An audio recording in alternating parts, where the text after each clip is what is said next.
Duha ka Taiwanese nga gitumbok nga nagdumala sa scam hub uban sa 29 ka mga kawani nga Pinoy ang nasikop sa National Bureau of Investigation Central Visayas Regional Office. Gitumbok sila nga nag-operate og scam hub sud sa usa ka subdivision sa Barangay Mactan sa Dakbayan sa Lapu-Lapu. Ani ang report ni Alan Domingo.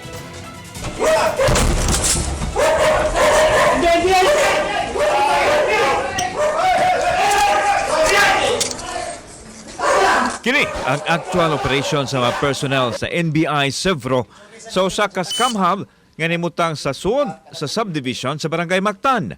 Wa na makalighot pa ang nalambigit sa scam hub dihang gironda sa otoridad ang dapit sa miaging Hunyo 4 alas 5 sa hapon. Atong sa ronda nasikop ang duha ka mga Taiwanese nga nagduma sa scam hub uban ang 29 ka mga Pinoy nga makawani niini. Gibitpit sa mga NBI operatives ang tulo ka warrants to seize, search and examine computer data nga gi-issue sa korte. Gidala ang mga dinakpan sa buhatan sa NBI-CEVRO lakip na ang mga ebidensya sama sa mga computers nga gigamit sa mga pagpamiktima pinaagi sa online scamming. In line with the directive of the Department of Justice through the Office of the Regional State Prosecutor Region 7 as well as the Director of the NBI Judge Jaime Santiago, who directed the Central Visayas Regional Office, our office, to investigate online scamming activities also known as scam hubs in our area. Mato ni Attorney Rinan Agustos Oliva, NBI-CEVRO Regional Director nga base sa nakuhang mga ebidensya, nalambigit sila sa romance scam gamit ang dating app. Aduna usab sila fake account sa e-commerce platform. Gikasuhan na ang mga dinakpan sa tukmang kaso. We have evidence to show that these activities are illegal, are fake. That's why we are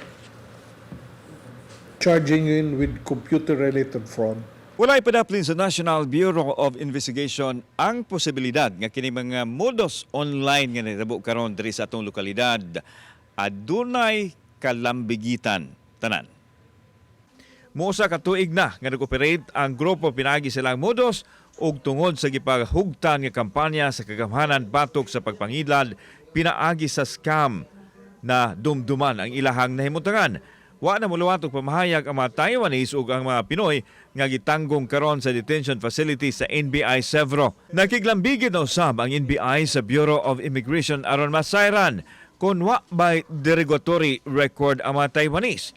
Adunay mensahe usab ang NBI sa mga nalambigit sa ingon niini nga modus. All the agencies of government are working closely together to stop these illegal activities. Kauban si Clover Lumayag, ako si Alan Domingo. Balitang, Bisdak.